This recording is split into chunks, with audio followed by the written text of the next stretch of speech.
तो ये कोइंसिडेंस और आवर गुड फॉर्च्यून कि हमको डेटा मिल पाए हैं, जिसको हम लोग एनालिसिस करेंगे। पैसों के भी कुछ तार मिले हैं, जो इनको पैसा आया है प्राथमिक तौर पर छत्तीसगढ़ पहुंचने के लिए। बाकी और पैसा काम पूरा होने के बाद मिलता, जो कि उसको हम लोग एनालाइज करेंगे, उनके फंडिंग पैटर्न्स वगैरह। वो ये बताऊँ ये यहाँ पे टारगेट कौन था या क्योंकि पैसा जो आया है इसके लिए? अब टारगेट्स थे छत्तीसगढ़ के ही 2-3 जगह। एक घटना तो पिछले साल भी हो चुकी है, आप सबको मालूम है। दूसरे और कुछ नए ग्रुप्स भी थे, तो बेटर है कॉन्फिडेंशियलिटी के इंटरेस्ट में कि उनका नाम न लिया जाए।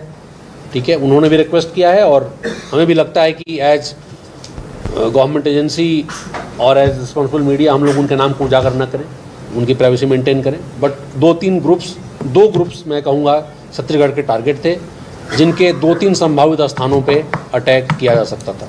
इनके गैंग्स में और भी कोई संलिप्तता है? तो गैंग्स के सारे लोग जो इस अटैक में शामिल होने वाले थे पकड़े गए।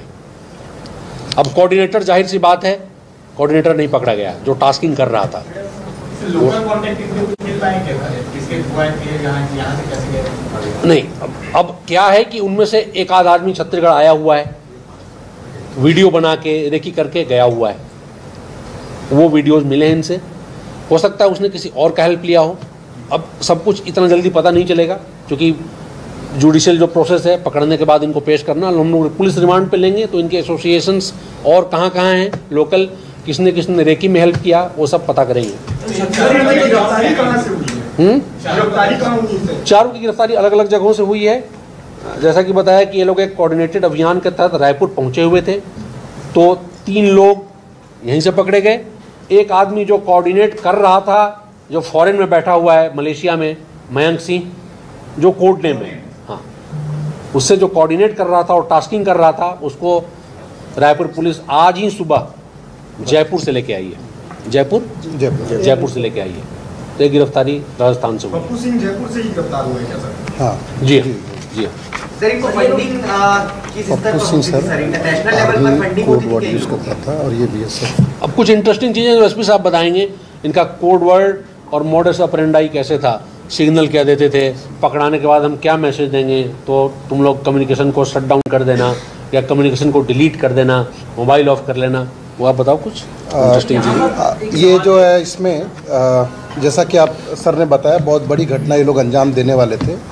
और जो घटना का हम लोग को जो डिटेल मिला है, वो अगर होता तो बहुत बड़े पैमाने पे उसका रिपरकशन होता। ये पहले की तरह घटनाएं नहीं थी ये, क्योंकि पहले जो घटनाएं थी बड़ी लोकलाइज थी। एक अमन साहू गैंग करके गया था छत्तीसगढ़ में, रायपुर में, कोरबा में घटनाएं हुई थी। लेकिन इस बार अमन साहू गैंग ने सीधे नहीं किया, क्योंकि पिछले दोनों बार वो पकड़ा गया, तो उसने किसी और को, एक दूसरा ऑर्गेनाइज जो ग्रुप है उसको उसने हायर किया।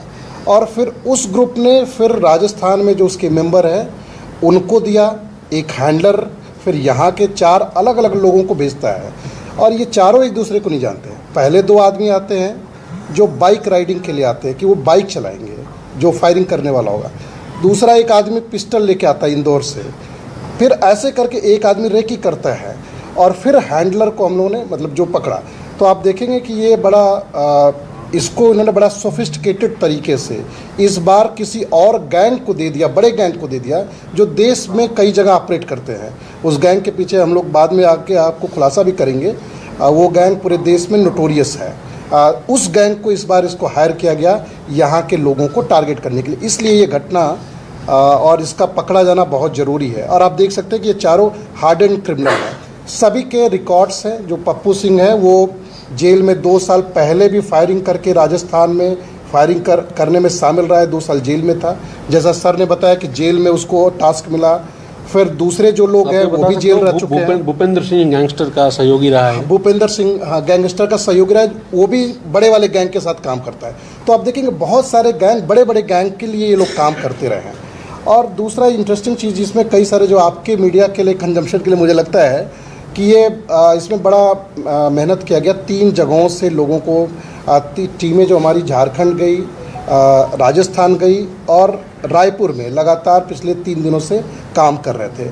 और ये सारे आरोपी, जैसा सर ने बताया, ऐप पे यूज़ कर रहे थे। तो ऐसा भी नहीं था कि बहुत इनको खोजना बहुत आसान था।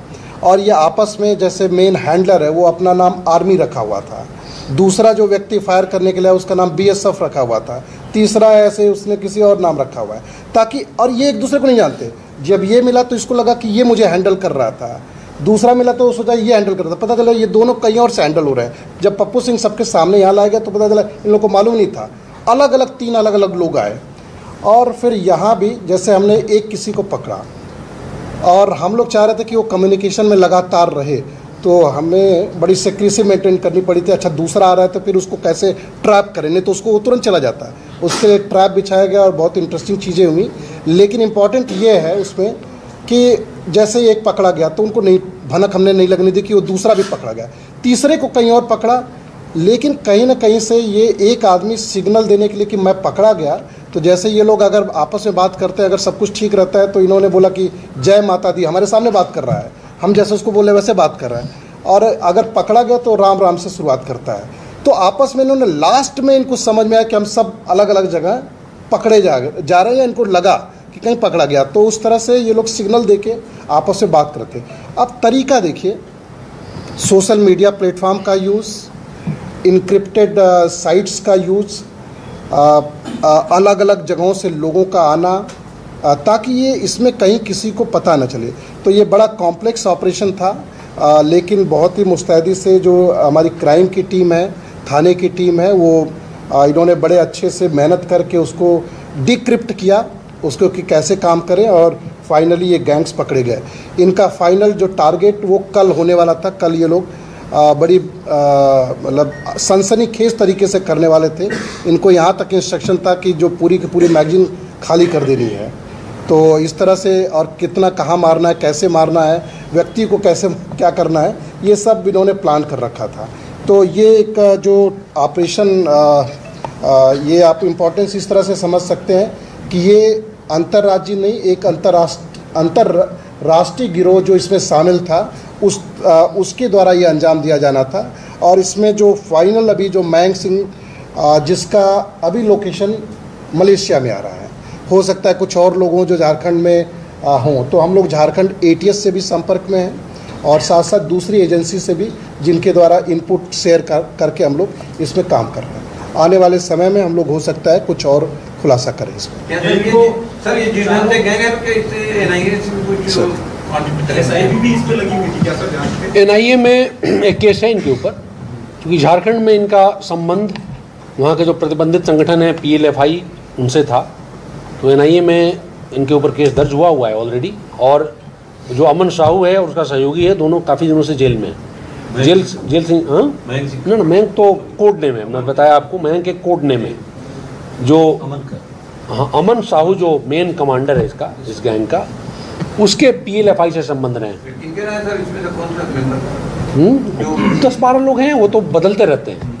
जाहिर सी बात है, 1-2 आदमी है जिसके ऐसे एस्पिरेशंस हैं, तो जो भी वहाँ पे उसके